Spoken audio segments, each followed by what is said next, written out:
नमस्कार, सत श्री अकाल, आदाब। मैं हूं वरुण बडोला, लेकर आया हूं आपके लिए आपका फेवरेट शो। अगर हिंदुस्तान में बिकने वाली हर कार ऑफ द ईयर हो सकती है तो फिर हमारा ये शो अपने पहले टेलीकास्ट में आपका फेवरेट शो क्यों नहीं हो सकता। इसलिए हम तो यही कहेंगे, लेकर आया हूं आपके लिए आपका फेवरेट शो, जिसमें खबर बनने वालों की, खबर बनाने वालों की, खबर सुनने वालों की, खबर सुनाने वालों की, खबर लाने वालों की, सबकी लेते हैं खबर। And the show is obviously called लेते हैं खबर। हम इस शो में तमाम खबरों की जम के खबर लेंगे। अब चाहे वो राधे माँ का नया भजन हो, वहाँ खुद को देवी का अवतार बताती थी, लेकिन वो खुद को देवी का अवतार साबित कैसे करती थी, इसका एक बड़ा सबूत हमारे हाथ लगा है। चाहे वो आधुनिक भारत की द्रौपदी के पतियों का पता हो।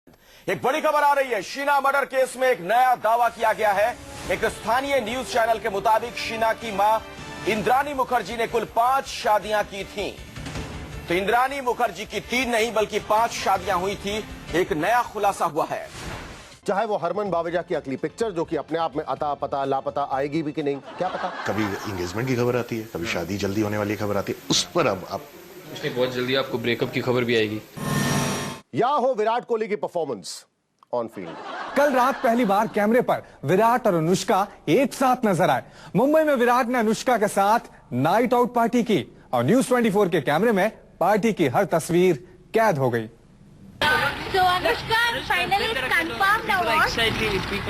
ऐसी सारी खबरों का हम करेंगे पोस्टमार्टम, लेकिन सबसे पहले आइए लेते हैं उनकी खबर जो देते हैं खबर। आपको याद होगा रेडियो के समय में कैसे खबरें सुनाई जाती थी, मतलब खबर खुशी की हो या फिर मैयत की, सुर एक ही रहेगा। ये आकाशवाणी है। अब आप वरुण बडोला से हिंदी में समाचार सुनिए। भारतीय चंद्रयान अपने सफल प्रक्षेपण के 1 महीने के बाद वापस धरती पर सकुशल लौट आया। इतनी कॉन्स्टिपेटेड आवाज होती थी कि मतलब समझ नहीं आता था कि ये चंद्रयान रिलीफ और कॉन्स्टिपेशन के बीच में कहीं फंस गया है। उसके बाद आया टीवी का जमाना। एक ही चैनल हुआ करता था और उसमें आंटी जी अपनी बड़ी बड़ी आंखों में ये मोटा काजल लगा के यूं देखती थी। ऐसा लगता था जैसे खबर खुद अभी देख कर आ रही है। अरे मतलब हॉरर शो और खबर दोनों का मजा एक साथ, 2 in 1। अब ऐसे में नीचे डिस्क्लेमर चलाने में क्या जाता है। और आज की तारीख में चैनल्स के बीच में कंपटीशन इतना ज्यादा बढ़ गया है कि हर चैनल में एक मॉडल टाइप लड़की न्यूज सुना रही होती है। 81 वर्षीय अभिनेता का उनके ही अपार्टमेंट में कत्ल हो गया। या अल्लाह, कत्ल होने का मजा तो अब आ रहा है जिंदगी में। न्यूज ऐसे सुनाती है जैसे कि कत्ल खुद ही करके आई।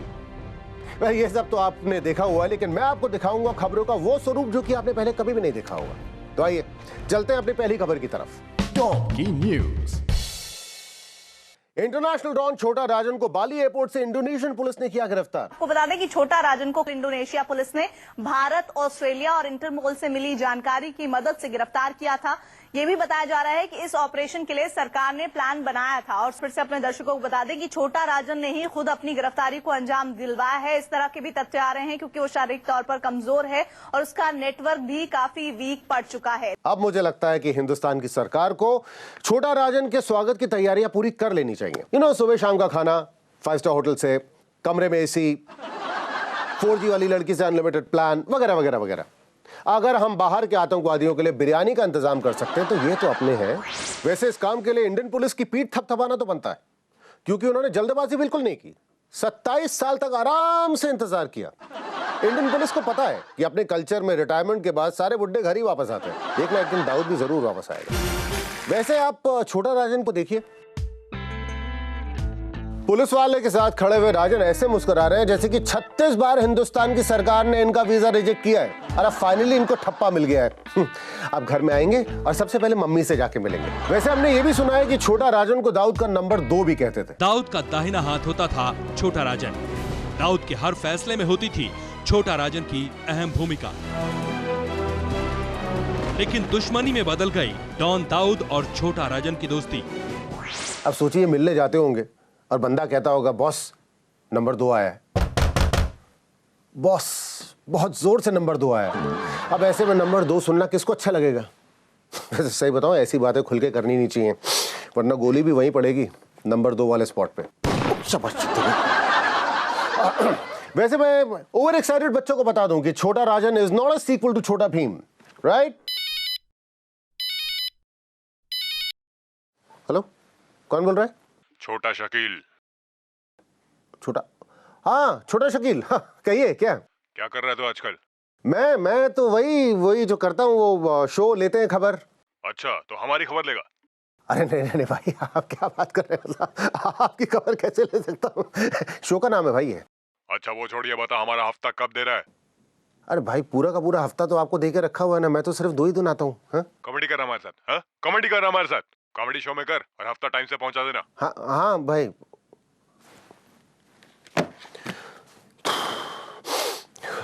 भले ही भारत के लिए दाऊद और शकील बहुत दूर हो, लेकिन भाई इन दोनों के लिए Bharat just phone call away. Seriously. वैसे जिस तरह के फोन मुझे आ रहे हैं, मुझे लगता है मुझे किसी तांत्रिक से मिलना पड़ेगा। और वैसे भी आजकल तो बड़े बड़े लोग तांत्रिक से मिल रहे हैं। नीतीश कुमार के तांत्रिक से मुलाकात करने पर राजनीति में मची हड़कंप।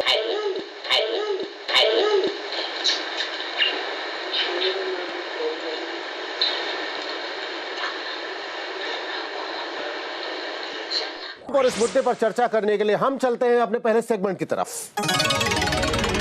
आज का अजनबी अरे कहाँ है जनाब? आलोक निरंजन आए कहां से? उधर से। बाबा ये बताइए कि आपका इस मुद्दे के बारे में क्या सोचना है? आलोक निरंजन ये सोचना है?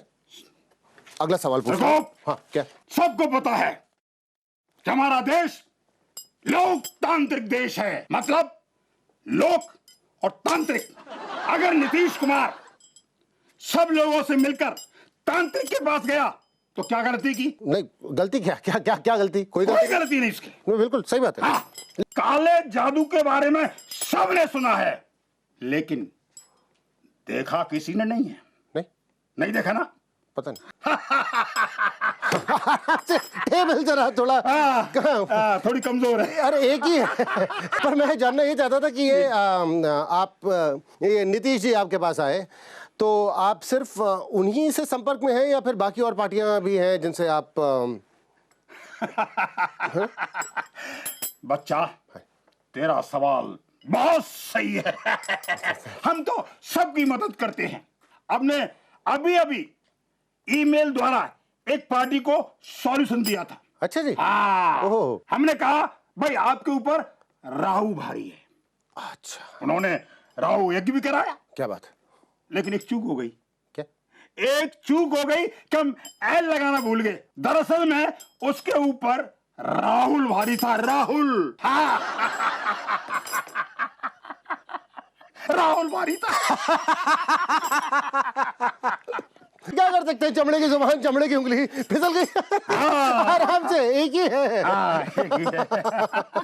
कल भी इस्तेमाल करना। Litre side. हरभजन सिंह की शादी की खुशी में झूम रहा है जालंधर। 10 बजे के बाद लोगों ने जनरेटर की आवाज पे किया डांस।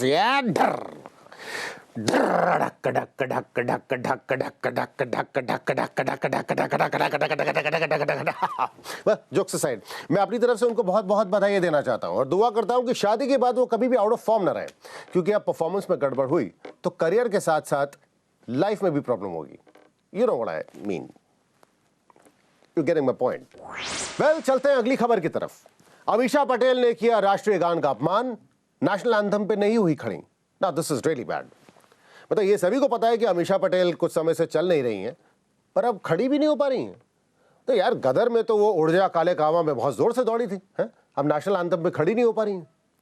मुझे लगता है एक बार कहो ना प्यारे का गाना बजा देना चाहिए, हो सकता है ऊपर वाला कोई चमत्कार कर दे। आपको बता दें कि कुशल ने ट्वीट किया था कि राष्ट्रगान पर अमीषा नहीं हुई खड़ी, तो जवाब में अमीषा ने ट्वीट में लिखा कि वो महिलाओं को होने वाली मासिक परेशानी से ग्रस्त थी और अगर वो खड़ी हो जाती तो मैदान पर खून की नदियां बहने लगती। कुशल, मेरा मानना यह है कि ट्विटर पर इतना बड़ा हंगामा खड़ा करने से बेहतर यह होता कि आप अमीषा के कान में जाकर विस्पर कर देते हैं। अगली बड़ी खबर यह है कि अनुष्का और विराट के साथ अनुष्का के फादर भी चल पड़े डेट पर। तीनों की साथ में कैद हुई तस्वीरें। वेल, क्रिकेटर होने की एक बहुत बड़ी परेशानी है कि बिना अंपायर के कोई मैच ही नहीं खेल सकते। लेकिन विराट, जो मैच आप खेलने जा रहे हैं उसके लिए अंपायर की जरूरत कहां होती है? और अगर यहां पे परफॉर्म नहीं कर पाए तो आप दोष किसको देंगे? छोड़िए, खैर भाई, आप अगर सबकी खबर ले रहे हैं तो पड़ोसी की खबर लेना बहुत जरूरी है। तो अगली खबर हमारी आई है पाकिस्तान से। यूएन में अंग्रेजी में भाषण देने पर पाकिस्तान में नवाज शरीफ के ऊपर हुआ केस। उर्दू में भाषण देने की जा रही थी उम्मीद। Yet as I speak, the proud Palestinian flag is being raised just outside the hall. तो भलाई का जमाना ही नहीं रहा। मियां साहब को लगा होगा अंग्रेजों के सामने जरा अंग्रेजी में बात करूंगा, उनको इंप्रेस करूंगा, उस पे भी बवाल। मतलब पाकिस्तानी क्रिकेटरों की अंग्रेजी पे तो वैसे भी कसीदे लिखे जा चुके हैं। खैर, दूसरी खबर यह है कि मोदी जी से नवाज शरीफ ने मदद लेने से इनकार कर दिया। उन्होंने सोचा होगा हिंदुस्तान से मदद लेंगे, ये लोग वापस मांगेंगे। अमेरिका से मदद लेते हैं, वो वापस नहीं मांगते। वैसे मुझे एक बात समझ में नहीं आती, किताबें बेचनी हो आप लोग यहाँ पे, गाना गाना हो आप लोग यहाँ पर, एक्टिंग करनी हो हिंदुस्तान आ जाओ। अरे तो पाकिस्तान बनाया क्यों है? उसामा और दाऊद को छुपाने के लिए है? वैसे इस मुद्दे पर बात करने के लिए हमारे साथ जोड़ रहे हैं पाकिस्तान के उर्दू एक्सपर्ट प्रोटेस्टुद्दीन तुगलक। तुगलक साहब नमस्कार, कैसे आप? जनाब मेहरबानी, ऊपर वाला आपको भी तरक्की बख्शे। बहुत बहुत शुक्रिया तुगलक साहब। मैं जानना चाहता हूं कि ये अंग्रेजी बोलने पर इतना वबाल क्यों हुआ है? अरे भाई, क्योंकि अंग्रेजी जबान में हमें तकलीफ होती है। हमारा दर्द आपके मुल्क वाले क्या समझेंगे? हम तो अंग्रेजी गुसल खाने में भी तशरीफ मशरीक तरीके से नहीं, मगरीक तरीके से रखते हैं। क्या? कौन सी गरीब चीज? कैसे? क्या क्या गरीब क्या? अंग्रेजी जबान में कहे तो तशरीफ हमेशा ईस्ट की तरफ करके बैठते हैं, वेस्ट में कभी नहीं जाना चाहिए। अरे क्या क्या क्या बात है, मतलब लेकिन यही मैं समझना चाहता हूं कि जब आप लोग इतने अदब से मल बाहर करते हैं तो माल बाहर करने में इतनी परेशानी क्यों होती है आप लोगों को? सवाल यह है कि अगर वहां पर उर्दू में वो भाषण देते तो शायद बहुत लोगों को समझ में नहीं आता।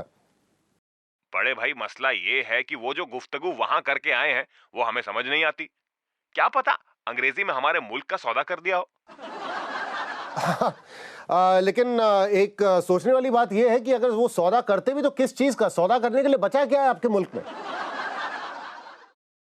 हेलो हेलो, अरे जनाब आप जवाब दे रहे हैं या अगला सवाल पूछूं? अगला पूछिए। ओके, वैसे माफी चाहूंगा, अगला सवाल मेरा यह है कि आपको भाषण जो है वो तो उर्दू में चाहिए, लेकिन आपको डॉलर जो है वो अंग्रेजी चाहिए। अरे हमने कितनी दफा कहा है कि डॉलर में आप हमें जॉर्ज वॉशिंगटन की जगह ओसामा बिन लादेन की फोटो लगाकर भेजो, लेकिन अमेरिका वाले तो बहानेबाजी करते हैं। वो कहते हैं कि डॉलर पर उनकी तस्वीर नहीं आती, उनकी दाढ़ी बाहर आ जाती है। लेकिन ये आप बताएं, लेकिन ये आप बात बताएंगे कि अमेरिकन डॉलर की आपको जरूरत क्यों पड़ती है? खेल कूद के लिए है? क्योंकि खाने पीने का इंतजाम तो हम कर ही लेते हैं अपनी फैमिली के लिए, पर जो बच्चों को खिलौना देना होता है उसके लिए उधार लेते हैं। अरे तुगलक साहब, ये खैरियत तो है? आपके पीछे से कुछ अजीब आवाजें आ रही हैं, ये कुछ क्या क्या है ये? माशाअल्लाह, हमारे बच्चे खेल रहे हैं। ये बम की आवाज थी मुझे लगता है। अरे कमाल है, आपके यहाँ पे भी दिवाली मनाई जाती है? हाँ? अरे नहीं, ऐसी दिवाली तो हमारे मुल्क में रोज मनाते हैं। अरे मौलाना साहब, खैरियत तो है? मुझे शायद अभी गोली चलने की आवाज सुनाई दी। बच्चे वो पुलिस खेल रहे हैं। अरे नहीं मौलाना साहब, पुलिस नहीं, चोर पुलिस होता है। वो हमारे 2 पुलिस के गैंग बन गए, जिसमें लड़ाई हो रही है कि इस हफ्ते हफ्ता कौन वसूल करेगा। बहुत बहुत शुक्रिया मौलाना साहब। वैसे मैं आपको बता दूं कि ऐसे उधार से आपका उद्धार कभी नहीं हो सकता है।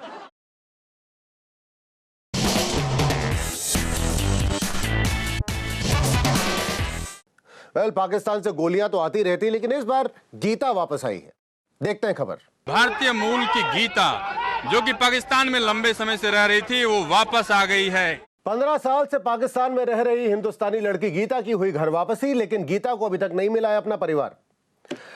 भाई साहब, उसे फुर्सती कहां मिली है अभी तो बड़े बड़े लोगों के साथ उसका फोटो सेशन चल रहा है। वैसे सुनने में आ रहा है कि बिहार का जो परिवार गीता को अपने घर का मेंबर बता रहा था, गीता ने उन्हें पहचानने से इनकार कर दिया।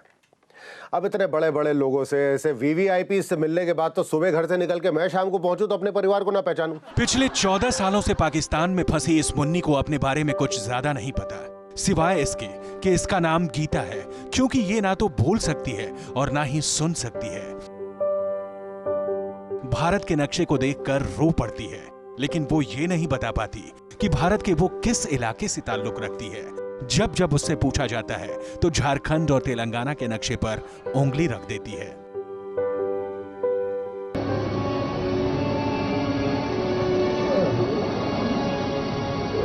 मैं गई थी पूजा करने के लिए अपने अम्मी अब्बू के साथ, और मैं वहाँ से कहीं दाएं बाएं हुई हूँ। वहाँ से मैंने कोई सब्जियाँ ली हैं, खरीदी हैं। अम्मी ने कहा मुझे सब्जियाँ ले आओ, कहती मैंने सब्जियाँ ली हैं। वहाँ से निकल के मुझे रास्ता भूल गया, तो मैं गलत रास्ते पे बॉर्डर पे आ गई, जिसकी वजह से मुझे वहाँ उन्होंने पकड़ लिया। गीता की इन तस्वीरों को देखिए और अपने जानने वालों को भी दिखाइए क्या पता आपके आसपास कोई इस लड़की को जानता हो, और अगर ऐसा हुआ तो इस लड़की के ऊपर बहुत बड़ा करम होगा, क्योंकि पाकिस्तान से स्टूडियो में बैठे एंकर भी इस मुन्नी को उसके माता पिता तक पहुंचाने के लिए उससे उसी की भाषा में यानी बिन बोले ही बात कर जानकारी लोगों तक पहुंचाने की कोशिश कर रहे हैं। जी हाँ, अभी तक जो गीता से पता लग सका है, जो उन्होंने बताने की कोशिश की है कि झारखंड से उनका ताल्लुक है, अपनी वालदा के बारे में वो कहती हैं कि तेलंगाना से उनका ताल्लुक है, और अपने बहन भाइयों को वो याद कर रही हैं, अपने माँ बाप की बात कर रही हैं, और उनकी यही ख्वाहिश है सबसे ज्यादा कि वो किसी तरह वापस अपने घर वालों से जाकर मिल सकें। हिंदुस्तान की गीता ने पाकिस्तानी सामाजिक कार्यकर्ताओं को अपने घर के बारे में जो बताया है, उसके मुताबिक झारखंड और तेलंगाना में हो सकता है गीता का घर। और एक महत्वपूर्ण जानकारी जिससे हिंदुस्तान में गीता के घर का खुलासा हो सकता है, वो है बसगम गांव। जी हां, जब जब भी गीता से उसके पति के बारे में पूछा जाता है तो उसने हर बार किसी बसजम गांव का नाम लिया है, और यह भी बताया है कि उसके पिता सिक्योरिटी गार्ड की नौकरी करते हैं। ये बेचारी तो 15 साल के बाद वापस आई है। वैसे गीता एक बात बताऊं, परिवार तो तुम्हें बिहार में ही चुनना पड़ेगा, क्योंकि इलेक्शन बिहार में चल रहे हैं। वैसे पाकिस्तान हमारी फिल्मों का कितना भी विरोध करे, हमारी फिल्मों का पाकिस्तान पे असर बहुत है। देखिए, बजरंगी भाईजान में सलमान ने मुन्नी को पाकिस्तान छोड़ा, और पाकिस्तान ने हमारी गीता को देश के हवाले कर दिया। लेकिन इस सब के बीच में नवाज शरीफ ने कहा है कि भैया हमने गीता वापस कर दी है, आप भी हमारा हैंडपंप वापस कर दो जो सनी बाजी उठा के लेके चले गए थे गदर में। चलिए, बहुत हो गई पड़ोस की बातें, अब घर आजा परदेसी, तेरा देश बुलाए रे। घर की सिचुएशन क्या है? वेल, अरहर की दाल कुछ 200 रुपए किलो से ऊपर, प्याज खेल रहा है 50-60 के बीच में। वैसे प्याज की भी बड़ी अजीब जिंदगी है। पहले काटते थे तो आंख में आंसू आते थे, फिर ऐसा वक्त आया कि खरीदते थे तो आंख में आंसू आते थे। आज तो ऐसा वक्त है कि देख लेते तो आंख में आंसू आ जाते हैं। कसम खा के कह रहा हूं, अगर इतने पैसे जेब में हुए कि 2 किलो प्याज एक साथ खरीद पाया ना, तो खुशी के आंसू आ जाएंगे आंख में। अगली खबर यह है कि शत्रुघ्न सिन्हा ने ट्विटर पे खोला अपने ही पार्टी के खिलाफ मोर्चा। परेशानी यह है कि सर, ट्विटर पे आपकी सुनता कौन है? अब मतलब फील नहीं आता है ना। अगर यही बात आपने डायरेक्ट जाकर पार्टी वालों को कही होती तो बात ही कुछ और होती, उसी स्टाइल में कि वो आए तो कहना कि छेनू आया था, खामोश। आपको सिर्फ चुनना है। शत्रु जी, आपका पहला सवाल है, बिहार के मुख्यमंत्री पद के लिए सबसे अच्छा उम्मीदवार कौन है? आपके विकल्प हैं नीतीश कुमार, लालू यादव, जीतन राम मांझी या शत्रुघ्न सिन्हा। खामोश। Like this. तो आइए चलते हैं अपने अगली खबर की तरफ जो आ रही है हमारे पास। दाल, ओए होए होए होए होए भाई गढ़ बता रहा हूँ, मजा ही आ गया जिंदगी का। इतना टाइम कैसे लग गया इसको लाने में भाई? सुबह बोला था। सर, चैनल हेड का अप्रूवल लेना था। दाल का FD करा लो, इसकी डबल हो जाएगी 7 साल में। कमाल करते हैं तो यार, खाने के वक्त तो कम से कम फोन ना किया करो। हेलो, हाँ शकील बोल रहा हूँ। कौन बे? शकील कौन? अबे शकील भाई, क्या हुआ भाई? दाल खा रहा है तू? मैं बहुत पैसा आ गया तेरे पास? नहीं भाई, मैं कहाँ दाल, मैं कसम खा के कह रहा हूँ, मुंह नहीं लगाई मैंने। ये अंबानी अंकल का पार्सल मेरे पास लेकर आ गए गलती से। अबे अंबानी अंकल का पार्सल मेरे पास क्यों लेकर आते हो यार? तुम मरवाओगे मुझे। लेकिन अब देखो भाई, मैंने अभी भी मैं करवा दी वापस भाई। नहीं कसम से मुंह भी नहीं लगाया भाई। बच्चों की कसम में अगर उसको मुंह लगा लेता तो हमारी ऐसी किस्मत का भाई, आपके होते हुए दाल नहीं, नेवर। ओके, हाँ भाई। हाथ को आया, मुंह को न लगा।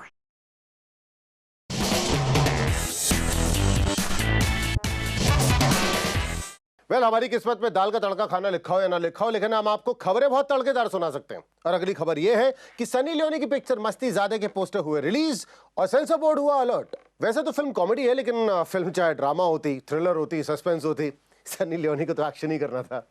सॉरी। आपको उनका स्टाइल तो पता ही है ना, पान मसाला भी बेचती है तो मन करता है खरीद लो 1-2 ट्रक पूरे के पूरे। वैसे सनी लियोनी नाट्य शास्त्र में इतनी निपुण है कि बिना डायलॉग के सीन में भी दर्शकों को बांधे रख सकती हैं। आपको पता है द ग्रेट चार्ली चैपलिन और सनी लियोनी के बीच में समानता क्या है? इन दोनों की फिल्में कभी भी डायलॉग की मोहताज नहीं रहेंगी। सीरियसली। आमिर खान ने खरीदी अपनी बेटी हीरा की पेंटिंग। ओए होए होए होए, ये आदमी घर के सब बच्चों का कितना ख्याल रखता है। बेटी पेंटिंग बनाए, ये खरीद ले। भांजे की पिक्चर अगले ने बनाई, अगले ने देखी खुद बैठ के। आपको एक और खबर सुनाएं।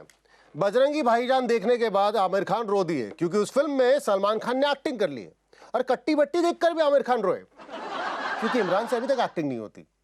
आमिर जी, हम आपको ये सजेशन देना चाहेंगे कि सलमान खान से जाके बात करें कि भैया अगली बार किसी को कंधे पे बैठा के अगर सरहद पार छोड़ना हो तो इमरान को ले जाए, कम से कम आपका पैसा और वक्त तो बर्बाद नहीं होगा। अगली खबर यह है कि मोदी के बेचारा कहने पर लालू जी की बेटी भड़केगी क्योंकि इस दुनिया में कोई भी बेचारा हो सकता है, लेकिन Lalu ji no no no, he can never be बेचारा। और अगली खबर यह है कि लालू की एक रैली में लगा हुआ फैन उनके ऊपर गिरते गिरते बचा। आइए देखते हैं उस फैन की एक तस्वीर। पंखा चल रहा है और लालू प्रसाद यादव आरजेडी के सुप्रीमो, उनकी रैली थी, संबोधित कर रहे थे। देखिए, वैसे भगवान का लाख लाख शुक्र है कि ये फैन लालू जी के हाथ पे नहीं गिरा। दोस्तों, इतना तो तय है कि इस शो के बाद मेरे बहुत सारे फैंस बन जाने वाले हैं और उससे भी ज्यादा जानलेवा दुश्मन, लेकिन मैं फिर भी अपनी जान पे खेलकर कल इसी लोकेशन पे, इसी चैनल पे वरुण बड़ोला आऊंगा और हम सब के सब मिलकर फिर कल लेते हैं खबर। Good night.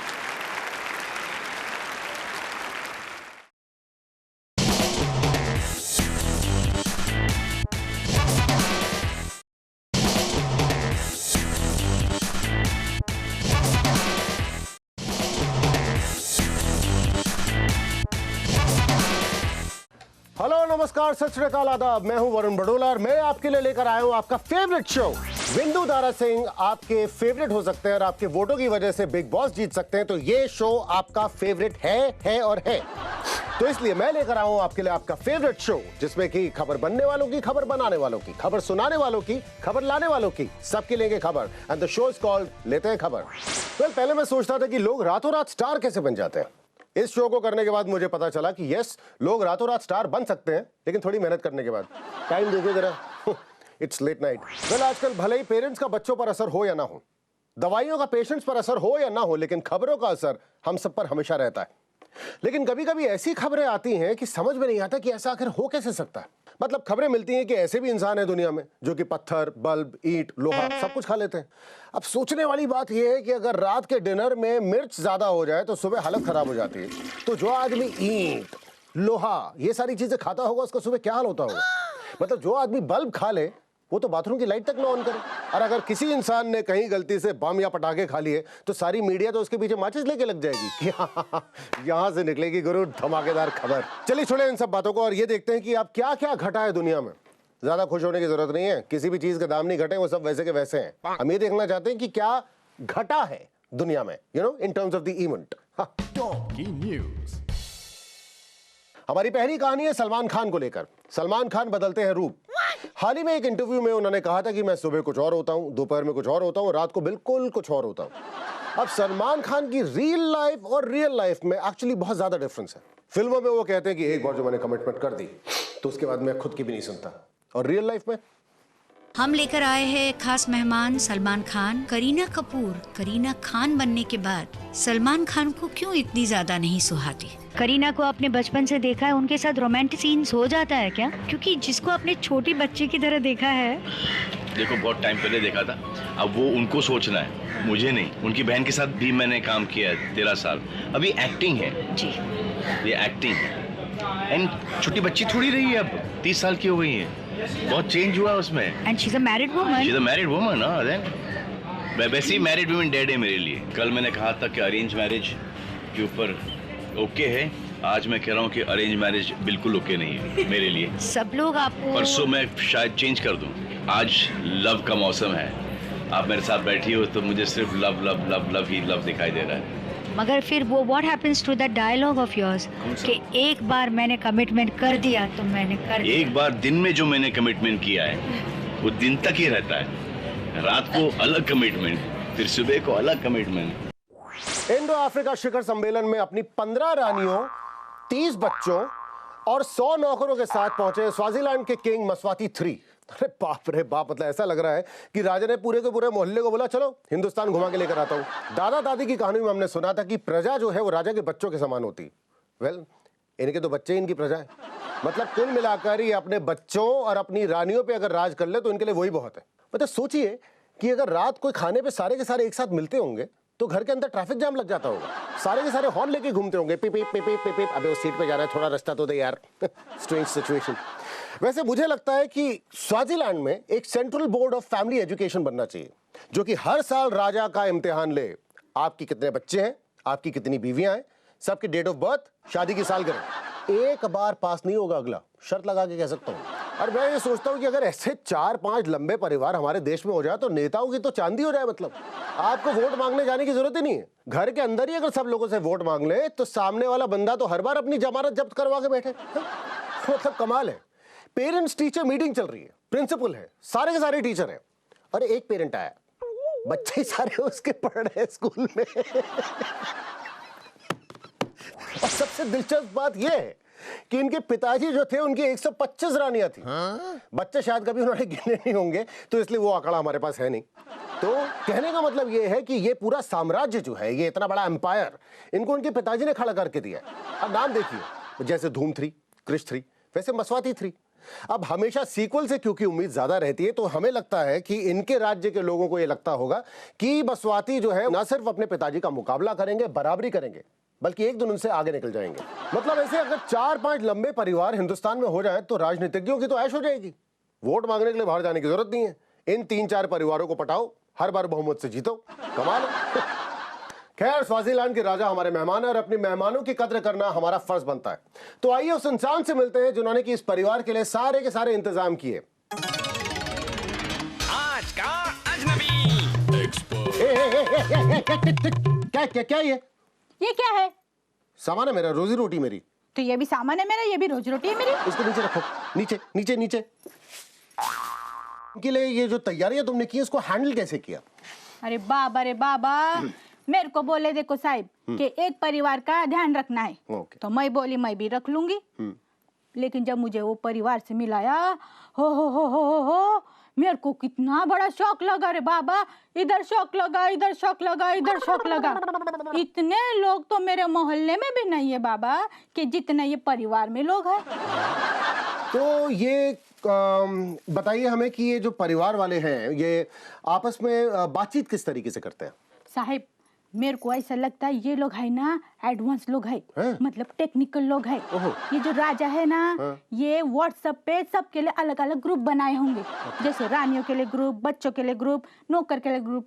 अभी इतने रानियों को अलग अलग आई लव यू बोलने को तो नहीं सकते ना, तो उन्होंने क्या किया होगा पता है? एक बार ना ग्रुप में आई लव यू डाल दिया, सभी रानियां एक साथ खुश रहो बाबा। व्हाट्सएप से याद आया, थैंक यू, कि इनके पिताजी की 125 रानियां थी। इसका मतलब ये है कि व्हाट्सएप के एक ग्रुप में सिर्फ 100 मेंबर हो सकते हैं, मतलब कि 25 रानियों को तो कभी व्हाट्सएप पे एंट्री नहीं मिली होगी।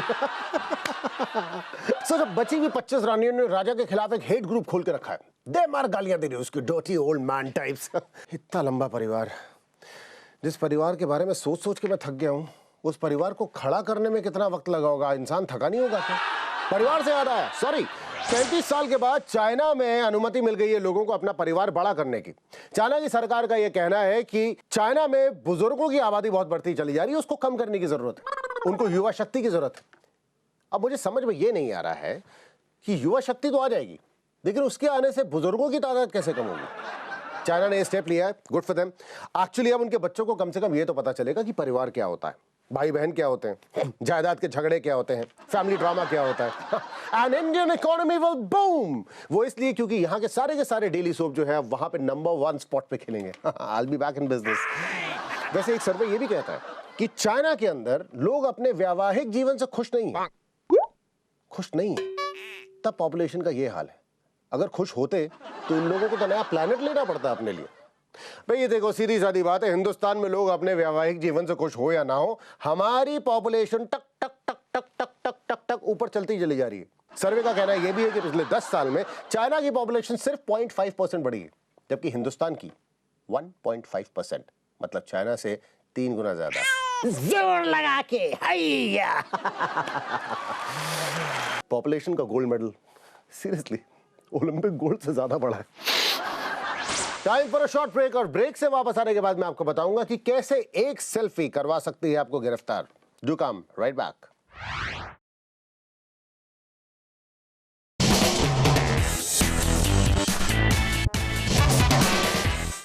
दुनिया में किस तरह के कानून बने होते हैं?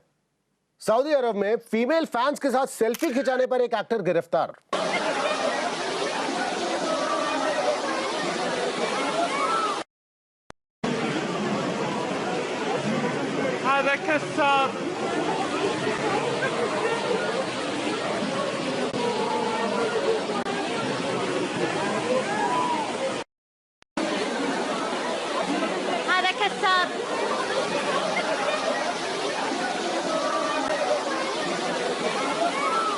गैर महिलाओं के साथ मेलजोल बनाने का आरोप। बड़ा मजेदार केस है। वैसे हिंदुस्तान में तो ऐसे जुर्म की सजा बीवियां दिया करती हैं, तो इसका मतलब यह है कि सऊदी अरब में सरकार बीवी का काम करती है। वैसे कुछ ज्यादा फर्क भी नहीं है, बीवी और सरकार दोनों एक ही चीजें हैं। तो चलते हैं अपने ट्वीट सेगमेंट की तरफ। भारत के बेस्ट सेलर और सबसे बवाली राइटर चेतन भगत के एक ट्वीट ने बवाल मचा दिया है। चेतन भगत ने लिखा कि what do historians do? I am genuinely curious. This happened, then this happened, then this. Okay, work done for the day. पर इससे पहले कि मैं इनकी खबर लूं, हमारी जनता ने इनकी खबर पहले ही ले ली है। What do anchors do? One word, another word, one para, another para. Done for the day. Maharashtra के चीफ मिनिस्टर फडणवीस साहब ने गुलाम अली के शो को सिक्योरिटी देने की बात कही, जो कि शिवसेना के विरोध की वजह से कैंसिल करना पड़ा था। शिवसेना की इसी तालिबानी सोच का गुलाम अली के कंसर्ट पर असर पड़ा है। प्रोग्राम होने से पहले ही शिवसेना की फिल्म शाखा चित्रपट सेना प्रमुख ने खत लिखकर कार्यक्रम स्थल के अफसर को अपनी सोच और कार्यक्रम का इजहार कर दिया था और धमकी दी थी कि अगर प्रोग्राम हुआ तो अपने तरीके से जवाब देंगे। खत में लिखा था कि अगर 9 और 10 अक्टूबर को होने वाले प्रस्तावित कार्यक्रम को रद्द नहीं किया गया तो हमें मजबूरन अपने तरीके से विरोध करना होगा। पाकिस्तान की ओर से बॉर्डर पे रोजाना रोज फायरिंग हो रही है। कल भी हमारे 4 जवान शहीद हो रहे हैं और पाकिस्तान के माध्यम से जो देश में आतंकवाद हो रहा है, वो आतंकवाद को पाकिस्तान से सपोर्ट मिल। वैसे ये बड़ी सही चीज है। गुलाम अली साहब का शो मुंबई में कैंसिल हुआ, लेकिन उसकी एवज में उनको यूपी और दिल्ली दोनों जगह पे शोज मिल गए। अब ये थोड़े दिनों में ट्रेंड बन जाएगा। पाकिस्तान से निकलो, मुंबई में आओ, अपना शो रद्द करवाओ, उसके बाद पूरे हिंदुस्तान में कोने कोने में जाके शो कर दो। फैंटास्टिक। हमें सुनने तो कोई नहीं आता। उत्तर प्रदेश के विवादित आईपीएस अफसर अमिताभ ठाकुर का यह कहना है कि अगर उनके ऊपर जांच हो रही है तो बाकी अफसरों के ऊपर भी होनी चाहिए। चलिए इस बीच एक बड़ी खबर आ रही है, वो आपको दे दें। आईपीएस अधिकारी अमिताभ ठाकुर के घर पर विजिलेंस टीम का छापा पड़ा है। पुलिस के साथ विजिलेंस की टीम अमिताभ ठाकुर के लखनऊ के घर पर पहुंची। छापेमारी वहां पर हुई है। पुलिस अधिकारियों के साथ विजिलेंस की टीम जब निलंबित आईपीएस के घर पहुंची तो काफी देर तक अधिकारियों के साथ बहस हुई है। तो छापेमारी हुई है। लखनऊ वाला घर जो अमिताभ ठाकुर का है, आईपीएस हैं, अभी फिलहाल निलंबित चल रहे हैं। जुलाई महीने से तमाम आरोप इन पर लगाए गए। तो अब आज निलंबित आईपीएस के घर विजिलेंस की छापेमारी हुई है और ये बताया जा रहा है कि आईपीएस के घर जब ये विजिलेंस की पूरी टीम पहुंची तो काफी देर तक अधिकारियों के साथ बहसबाजी भी हुई है। अशोक, न्यूज़ 24 संवाददाता हमारे साथ फोन लाइन पर मौजूद है, उनसे बात कर लेते हैं। अशोक, आज छापेमारी हुई है लखनऊ वाला जो घर है अमिताभ ठाकुर का, उस घर की। जी बिल्कुल। दरअसल यूपी के जो निलंबित आईपीएस अधिकारी अमिताभ ठाकुर है, उनके खिलाफ जो विजिलेंस है उसने आय से अधिक संपत्ति का मामला दर्ज किया था और इस बाबत इनसे तमाम सारे बिंदुओं पर जानकारी मांगी गई थी कि आखिरकार लखनऊ से लेकर पटना तक इनके पास कौन कौन सी चल और अचल संपत्तियां हैं, किससे किससे खरीदी गई हैं, कब कब खरीदी गई हैं और क्या इस बारे में यूपी की जो सरकार है उसको इस बाबत जानकारी दी गई थी। इसी मामले को लेकर आज विजिलेंस की तकरीबन 20 सदस्यीय टीम ने अमिताभ ठाकुर के गोमती नगर स्थित जो विराम खंड में जो उनका आवास है 5/4 वहां पर विजिलेंस की टीम ने छापेमारी की और अभी भी पूछताछ की जा रही है अमिताभ ठाकुर की पत्नी से कि आखिरकार उनके पास आय से अधिक संपत्ति के ये जो दस्तावेज विजिलेंस की टीम को मिले, आखिरकार वो कहाँ से आए, कैसे उनके पास इतनी संपत्ति अर्जित हुई है। हालांकि इस दौरान जो अमिताभ ठाकुर उन्होंने विजिलेंस अब इस तरीके से जो कार्रवाई हो रही है, आपको लगता है कि जो मुलायम सिंह यादव के खिलाफ आपने धमकी देने का मामला दर्ज कराया उसी के बाद ये आपकी मुश्किलों का सिलसिला और ज्यादा शुरू हो गया? देखिए, निश्चित रूप से यह श्री मुलायम सिंह के खिलाफ मैंने जो एफआईआर कराया तो चूंकि मैंने एक ऐसे व्यक्ति के खिलाफ करा दिया जिस व्यक्ति को कभी अंदेशा नहीं था कि उस व्यक्ति के कुकृत्यों या गलत कामों के बारे में कोई कुछ कह सकता है। मैंने कहा तो उनके लड़के मुख्यमंत्री हैं, वो अपनी सारी ताकत लगा दे रहे हैं यहाँ 50 विजिलेंस वाले आए हैं। आज मेरा मेरी पत्नी का माननीय कोर्ट्स में केस था और एक केस विजिलेंस डायरेक्टर के खिलाफ ही था। कल मैंने सीजेएम कोर्ट में एक केस फाइल किया था जिसमें मैंने विजिलेंस डायरेक्टर को दोषी अभियुक्त बताया था और आज ही मेरे यहाँ छापा पड़ गया। ये सारी चीजें बड़ी स्पष्ट है, दिख रही हैं और भविष्य में सारी चीजें मेरे हित में सामने आएंगी और मुझे अच्छा भी लगेगा कि मैंने इन सारी चीजों का सामना करके सच्चाई को सामने लाना का काम किया। क्या आपके ऊपर जो शिकंजा कसा जा रहा है उसकी परिणति क्या गिरफ्तारी के तौर पर भी हो सकती है? देखिए, मुझे मेरी गिरफ्तारी होगी तो मुझे तिहरी खुशी होगी, क्योंकि मैं जानता हूं कि किसी भी व्यक्ति को यदि वास्तव में मनुष्य बनना है तो उसे इस प्रकार के फर्जी गिरफ्तारियों से गुजरना चाहिए और मैं उसे अपना एक और गौरव मानूंगा। जैसे मैं आज के दिन में अपना गौरव मान रहा हूं कि मेरे घर आके इस प्रकार की नौटंकी विजिलेंस वाले कर रहे हैं, मेरी जिस दिन गिरफ्तारी करेंगे उस दिन 3 गुनी गौरव मानूंगा और यह मानूंगा कि आज मेरा एग्जिस्टेंस पक्का हो गया, मैं पक्का जो है व्यक्ति हो गया। बिल्कुल। अरे सुनो, अमिताभ ठाकुर नाम है तुम्हारा, अमिताभ बच्चन नहीं है कि जो तुम कहोगे लोग सरकार सुन लेगी। लेकिन अगर ये तहकीकात हो भी गई तो कुछ खड़े हो सकते हैं। मतलब ये कि तहकीकात करेगा कौन, क्योंकि सारे के सारे लोग तो अपना माल छुपाने में लग रहेंगे। तहकीकात का तो वक्त ही नहीं बचेगा ना। और अगर तहकीकात सक्सेसफुल हो भी गई तो दूसरी एक परेशानी है। मुझे लगता है कि सरकार को अपने सारे के सारे महकमे जो है वो जेल के अंदर शिफ्ट करने पड़ेंगे, क्योंकि हो सकता है कि सारे के सारे अफसर वहीं मिलेंगे। अगली खबर भी आ रही है उत्तर प्रदेश से, जहां पर अखिलेश सरकार ने अपनी मिनिस्ट्री के 8 मिनिस्टर्स को रास्ता दिखा दिया। यूपी के मुख्यमंत्री अखिलेश यादव ने अपने 8 मंत्रियों को बर्खास्त कर दिया है। 8 में से 5 कैबिनेट और 3 राज्य मंत्री हैं। इसके अलावा 8 मंत्रियों के विभागों को भी बदला गया है। बर्खास्त होने वाले कैबिनेट मंत्री कौन कौन है, उनके नाम भी आपको बता देते हैं। राजा महेंद्र, अरिदमन सिंह, मंत्री स्टैंप और न्याय शुल्क पंजीयन नागरिक सुरक्षा। अंबिका चौधरी भी इसमें शामिल हैं, जो कि पिछड़ा वर्ग कल्याण एवं विकलांग कल्याण मंत्री हैं। शिव कुमार बेरिया ये मंत्री हैं वस्त्र उद्योग एवं रेशम उद्योग में। श्री नारद राय, बड़ा नाम है ये भी, खादी एवं ग्राम उद्योग मंत्री। शिवाकांत ओझा, मंत्री प्राविधिक शिक्षा। और बर्खास्त होने वाले राज्य मंत्री में शामिल हैं लोक कुमार शाक्य, ये राज्य मंत्री हैं प्राविधिक शिक्षा।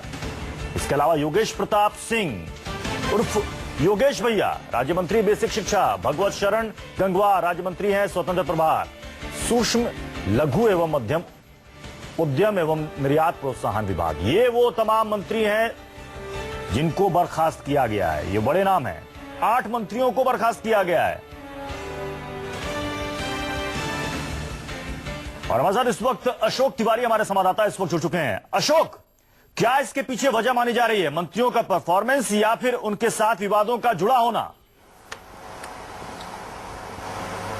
देखिए, दोनों चीजें बहुत अहम है। कम से कम ये जो बड़ा फेरबदल उत्तर प्रदेश में देखने को मिला है, जिसमें 8 मंत्रियों को बर्खास्त किया गया है और 9 मंत्रियों के विभाग खुद मुख्यमंत्री ने अपने पास ले लिए हैं। इसकी 2 बड़ी वजह मानी जा रही हैं। नंबर 1, लगातार जिस तरह से उत्तर प्रदेश में समाजवादी पार्टी की सरकार के जो मंत्री हैं वो उनकी किरकिरी करा रहे हैं, जिसमें यूपी सरकार के कैबिनेट मंत्री नारद राय के बेटे पर भी जमीन कब्जाने का आरोप गाजीपुर में लगा था। इसके अलावा जो राजा महेंद्र अरिदमन सिंह हैं, इन पर आगरा पे आरोप लगा था।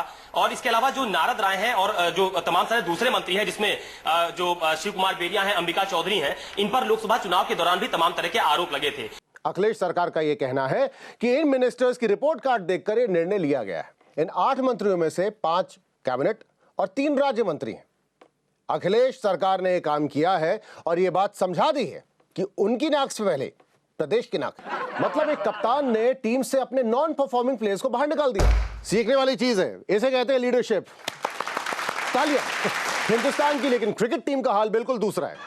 मुझे डर है कि कहीं सारे के सारे प्लेयर मिलकर कप्तान को खैर, अगर यूपी की पॉलिटिक्स की बात चल रही है तो फिर हम अपने एक बहुत ही विश्वसनीय सूत्र से बात करते हैं। छुट्टन हलवाई, जिनकी कैंटीन मंत्रालय से सिर्फ 200 किलोमीटर दूर है। थूका कैंटीन में गिरा। छुट्टन भैया नमस्कार, कैसे हैं आप? नमस्कार भैया, बहुत दिन बाद याद किए।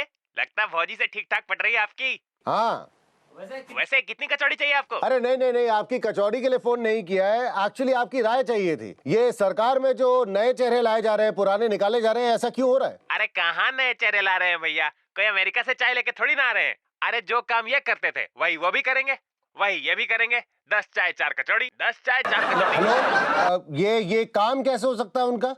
अरे तुम्हारी राय के लिए अपने काम थोड़ी छोड़ देंगे। अबे तुम्हारी राय के लिए अपनी दुकान थोड़ी छोड़ देंगे। हाँ, तो हम बता रहे थे कि बस चेहरे बदलते हैं, क्या है कि नए नए चेहरे से ना फ्रेशनेस बनी रहती है। ओके ओके ओके, लेकिन मैं ये जानना चाहता हूँ कि ये जो निर्णय लिया है सरकार ने, आपको लगता है कि इससे कुछ फर्क पड़ेगा? अरे भैया, सुधार तब होगा जब पंखे का मोटर बदलेंगे। अरे पत्ती बदलने से थोड़ी ना सुधार होगा। अरे पत्ती बदलने से थोड़ी ना हवा आने लगेगी। हेलो, मोटर कौन सी मोटर इस्तेमाल हो रही है वहां पर अभी? चाय, गरम चाय। काटो भाई। Time for a short break, और ब्रेक से वापस आने के बाद मैं आपको बताऊंगा कि सनी लियोनी का यह कहना है कि उनके घर के बाहर प्रोड्यूसर्स की लाइन लगी रहती है उनको साइन करने के लिए।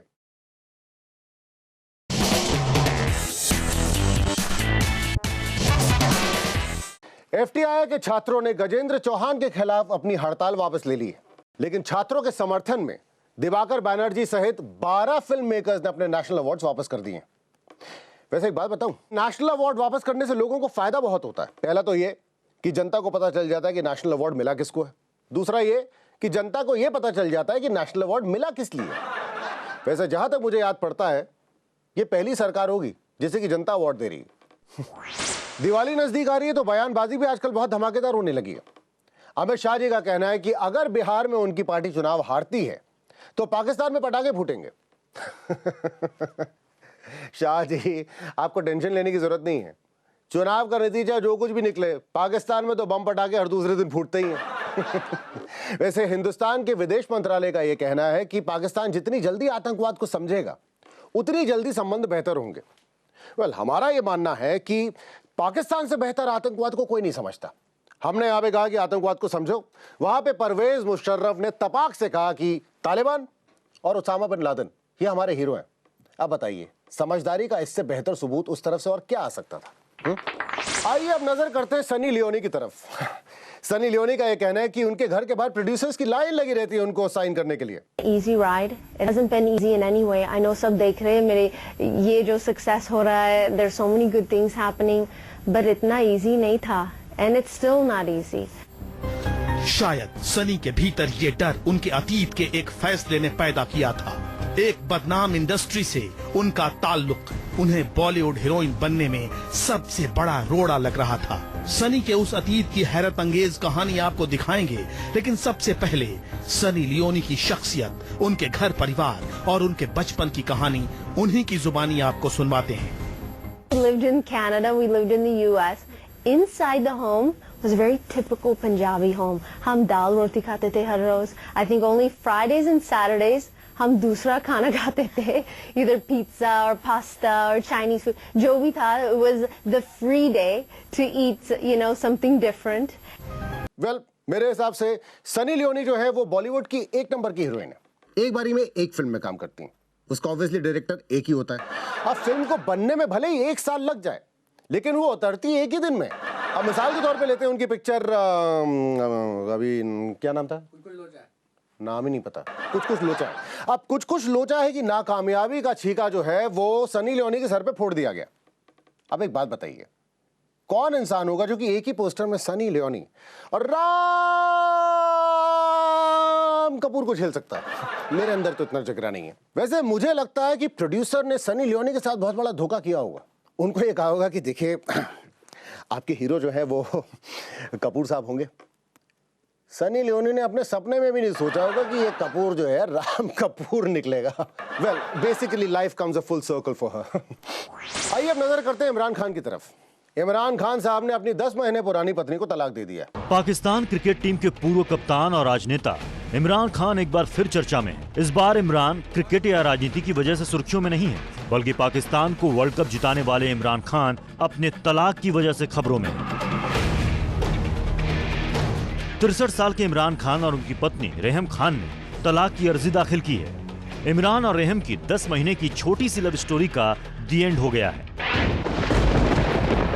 हालांकि पिछले कुछ दिनों से इमरान और रेहम के बीच तलाक की खबरें तो आ रही थी, लेकिन इमरान खान की तरफ से तलाक की खबरों का बार बार खंडन किया गया था। 42 साल की रेहम खान ने इसी साल 6 जनवरी को तहरीके इंसाफ पार्टी के चीफ इमरान खान से शादी रचाई थी। इमरान और रेहम की शादी ने उस समय काफी सुर्खियां बटोरी थी और शादी के 1 महीने बाद इमरान ने रेहम के साथ निकाह की खबरों की पुष्टि की थी। लेकिन इमरान खान और रेहम खान ने शादी के 10 महीने बाद ही तलाक की अर्जी दाखिल कर दी है।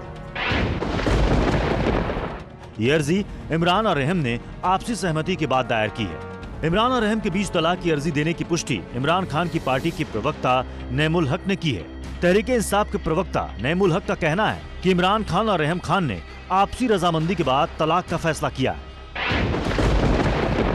इस मामले की गंभीरता और निजता को देखते हुए मीडिया से अपील है कि इसमें किसी तरह की कोई अफवाह या कयास न लगाएं।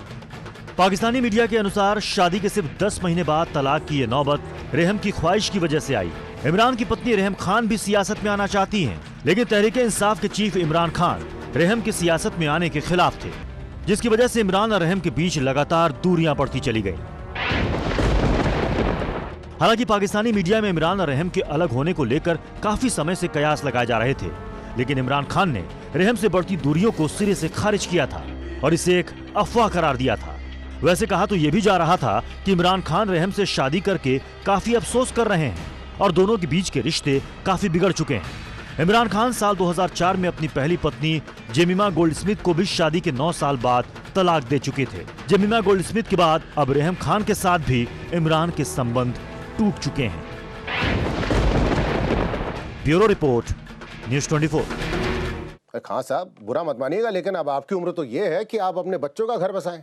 आप हर कुछ 1 साल में अपना घर बसाने निकल चलते हैं और मुझे ऐसा लगता है कि इस बात का फर्क आपके पॉलिटिकल करियर पे पड़ सकता है, क्योंकि पाकिस्तान की जनता तो यही सोचेगी कि जो इंसान अपनी पत्नी को 10 महीने नहीं संभाल पाया वो देश कितना महीने संभालेगा।